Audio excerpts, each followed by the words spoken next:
What's going on, everyone? Welcome back to episode 2 of the Full 200. In today's episode, I will be talking about 10 NHL players or 10 different trades that I think could happen at this year's NHL trade deadline.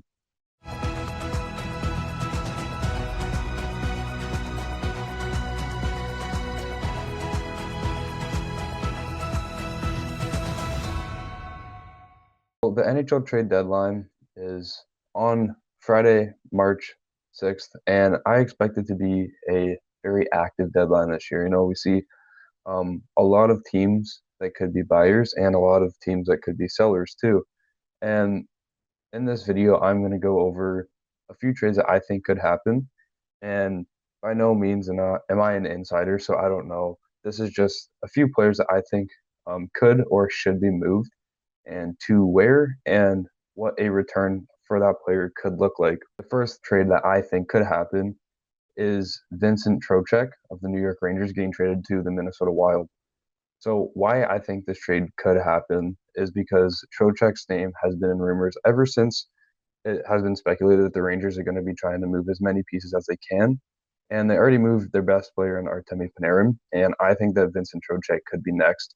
And the reason why I have him going to Minnesota is because after the Wild acquired Quinn Hughes from Vancouver, they traded away their second line center, Marco Rossi, and they need someone to fill that hole.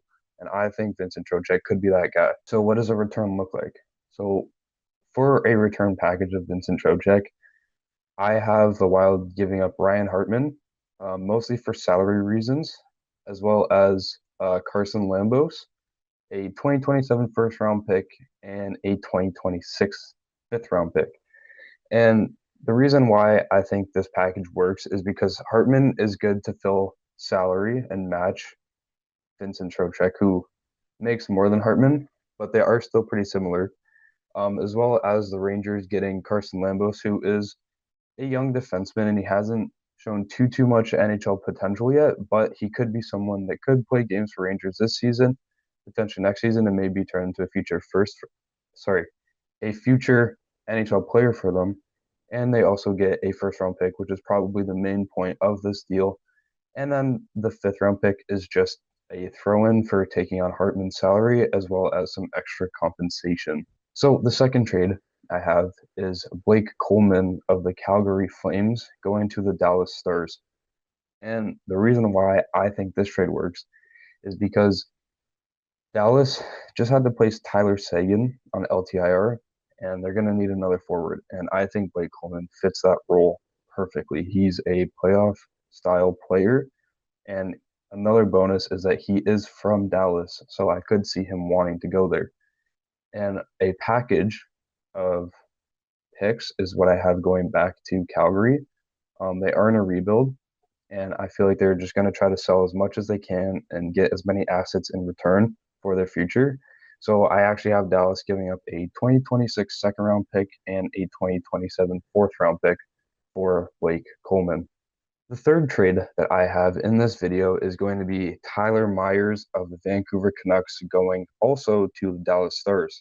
And previous, like I said, to the Coleman trade, I think that Dallas is going to try and push all their chips in this year and try to make a run.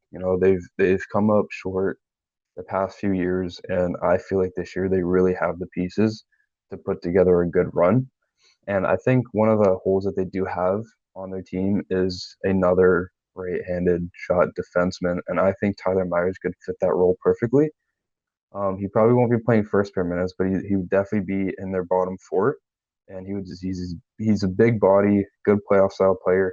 And I actually have him giving up Nils Lundqvist and a 2026 third, which could both be intriguing assets for the Canucks, considering they are also in a rebuild similar to Calgary.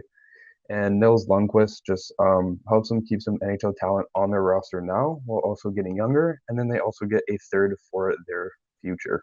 For the next trade I have is a pretty big one, and it's probably not too likely, but I think it is a package that works out very well for both teams.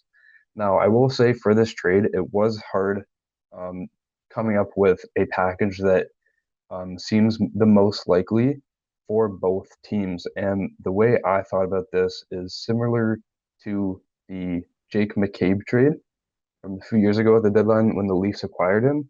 Except the only difference now is that the two players that will be given up are both better than what the Leafs got. And it's actually going to be the Leafs selling the two players this time. And I have Bobby McMann, who is an expiring UFA, and Oliver Ekman-Larsson getting traded to the Edmonton Oilers for Andrew Mangiapane, Bo Akey, a 2027 first round pick, and a 2026 second round pick. Now, this trade is probably very unlikely because I don't think Ekman-Larsson will move his no movement clause. And I also don't think that if the Leafs were to trade him, I don't think they're going to want a 2027 first. I think they would much rather a 2026 first, especially because of the way things are going next year, or sorry, this year. And I feel like next year they're going to want to contend again. So I don't think this trade's too likely, but I do truly think that Bobby McMann will go to Edmonton if the Leafs do try to trade him. And I do think the only things that will be subtracted from this package are going to be Andrew Mangiapane and the first. So I still have Bobby McMann going to Edmonton for Bo Akey and a 2026 second round pick. The fifth trade that I have in this video is going to be Nazem Kadri getting traded from the Calgary Flames to the Montreal Canadiens. Every Leafs fan's worst dream. Now, I'm not too sure about this trade. I feel like Montreal is going to want to bolster their forward group and definitely get a good, solid second line center to play behind Nick Suzuki.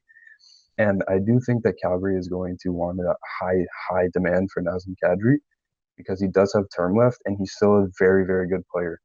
So for this package, I have Montreal giving up Owen Beck, a 2026 first, and a 2027 third. I feel like Montreal wouldn't have a problem giving up too many assets because they have such a young core. And I feel like this is a good fit for both teams. Again, Calgary's rebuilding. They're going to want to get as many assets as they can. And I feel like Nazem Kadri can just fit perfectly into that Montreal second line center role. Next up, for trade number 6, I have Rasmus Ristolainen of the Philadelphia Flyers getting traded to the Detroit Red Wings. And for this trade, I kind of looked at it similar to the Brandon Carlo package from last year that the Leafs gave up to get him. And I have Detroit giving up William Wallinder, hope I said that right, and a 2026 second round pick. And, you know, I feel like Ristolainen is a very, very good, solid defenseman. And, you know, he's been criticized a bit over the last few years because he hasn't been performing well. But if you watch him at this past Olympics, he actually played very well. And I feel like Detroit could use another solid defensive defenseman on their blue line to help keep pucks out of the net. And, you know, we're seeing Detroit make a push this year for the playoffs. And I think they're going to want to really bolster their lineup and get another solid defenseman on their back end. For trade number 7, I have another Calgary Flames trade. I think they're going to be the most active team at this deadline. And I think they're just going to be trying to sell as much as they can. So I actually have them trading their newest acquisition, Zach Whitecloud, who they got in return for Rasmus Andersson, to the Buffalo Sabres for a 2027 second and a 2026 fourth.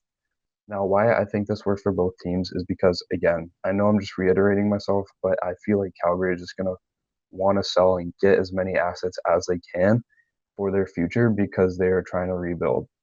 And for Buffalo, I think this makes sense because they really do need another good, solid right-handed shot defenseman that can fit into their bottom four and possibly even on their top line. And I think Zach Whitecloud can fit that perfectly. He's got the playoff pedigree. He's won a Stanley Cup, and he's just a all-around solid defenseman. Next up, we got Connor Garland of the Vancouver Canucks getting traded to the Boston Bruins. And I think that this would be a perfect fit for Boston. I feel like Connor Garland is just the definition of a Boston Bruin. He's a good, pesky player, can put points up, solid defensively, and I feel like he is just what Boston needs to help them push back into the playoffs. And I have him giving up Matt Poitras, again, hope I said that right, who has played many NHL games for them, hasn't really found his spot too much this year or even last year. And I feel like it may be best for both teams to mutually move on. So I have him giving up him and a 2026 second to Vancouver. And some people may think this is a lot to give up for Connor Garland, who hasn't performed too well this year, but has a good track record. And he's also locked up for, I believe, another 6 years at 4.9 million, which is an absolute bargain if he can get back to his form from a couple years ago. Next up, we've got Logan Stanley of the Winnipeg Jets getting traded to the Tampa Bay Lightning. And why I think this trade is going to happen is because the Jets are maybe looking to sell this year. They're not playing as well as they did last year, and they may just try to trade as many assets as they can. And I think they should definitely start with, for sure, trading Logan Stanley. And why I think they should do this is because he is having an unreal season. Like, he just completely broke out of nowhere. For the past like 4 or 5 seasons, he's literally scored 1 goal every year. And this year he's exploded for 9. And he's just been all around solid on a struggling Winnipeg Jets team, which says a lot.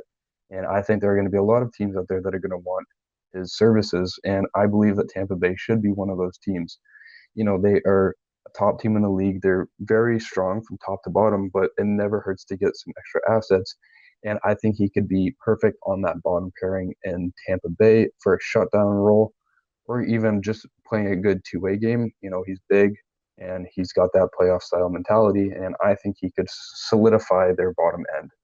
So I have them giving up a 2026 second round pick for him. And for my last trade of the day, it's a little bit off the board. It probably won't happen, but just to make the video a little more exciting, I decided to come up with a bit of an off the board trade. And I honestly do think if this trade will happen, it probably will be in the offseason, not at the deadline. But I do have Dougie Hamilton, probably the biggest name in this video, getting traded from New Jersey to the San Jose Sharks. And the reason why I have this trade happening, maybe not at the deadline, but could be in the offseason, is because it's been rumored for a while now that New Jersey is willing to move on from Dougie Hamilton. And I think that the best possible team will be the San Jose Sharks for him to go to. Firstly, because it just makes way too much sense. Like, Dougie Hamilton would instantly play top pairing minutes, get the keys to the power play, and he would just be their number one guy on defense. And as well as the fact that they have a great future, and that could be something intriguing for Hamilton, as they are, essentially competing for a playoff spot this year, and definitely will be in the future. So I think from his perspective, it makes sense to go there.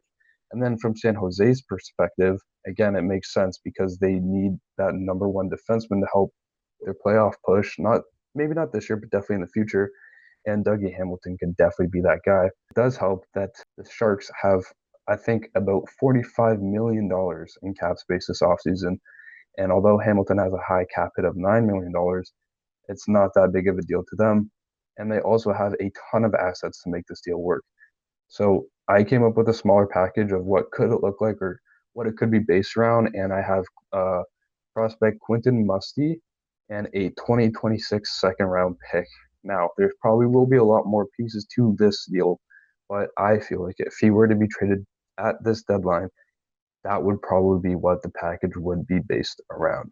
All right, so that's my predictions for this NHL trade deadline of some trades that I think could happen. Chances are most of these may not happen. Some of these guys will be traded. Some of these guys might not even be traded. But I just wanted to give my opinions on what I think TED trades could look like and be beneficial for both teams coming out of the trade. Thank you for watching, and I will see you guys next week.